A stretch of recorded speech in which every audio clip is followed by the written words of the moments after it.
சுறுசுறு செய்திகளுடன் உங்கள் தமிழ் நியூஸ். வணக்கம். தமிழ் நியூஸின் இன்றைய செய்திகள்.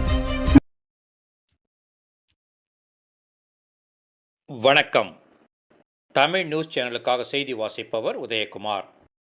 திருத்தணி ஒன்றியத்தில் மக்களுடன் முதல்வர் நிகழ்ச்சியில் திருத்தணி எம்எல்ஏ சந்திரன் கலந்து கொண்டு நலத்திட்ட உதவிகளை வழங்கினார். இனி விரிவான செய்தி. திருத்தணி, கார்த்திகேயபுரம் மற்றும் அமிர்தபுரத்தில் உள்ள தனியார் திருமண மண்டபத்தில் நடைபெற்ற மக்களுடன் முதல்வர் அரசு நிகழ்ச்சியில் திருத்தணி எம்எல்ஏ சந்திரன் கலந்து கொண்டு மக்களின் குறைகளை கேட்டறிந்து அவர்களிடமிருந்து மனுக்களை பெற்றுக்கொண்டு அந்த மனுக்கள் மீது உடனடியாக நடவடிக்கை எடுக்க அரசு அதிகாரிகளுக்கு பரிந்துரை செய்தார். எம்எல்ஏ சந்திரன் பரிந்துரையை ஏற்றுக்கொண்ட தகுதியுள்ள மனுக்கள் மீது உடனடியாக அரசு அதிகாரிகள் நடவடிக்கை எடுத்து உரிய சான்றிதழ்களை உடனே வழங்கினர்.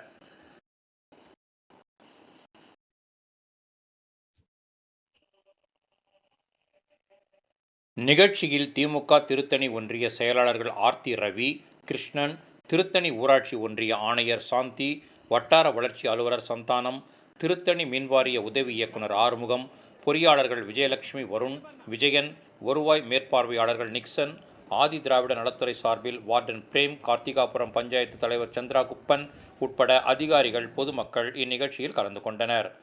கார்த்திகேயபுரத்தில் நடைபெற்ற மக்களுடன் முதல்வர் நிகழ்ச்சியில் கார்த்திகேயபுரம் பஞ்சாயத்தை திருத்தணி நகராட்சியில் இணைப்பதற்கு எதிர்ப்பு தெரிவித்து கார்த்திகேயபுரம் பொதுமக்கள் திருத்தணி வருவாய் கோட்டாட்சியர் தீபாவிடமும் திருத்தணி சட்டமன்ற உறுப்பினர் சந்திரனிடமும் மனுக்களை வழங்கினர்.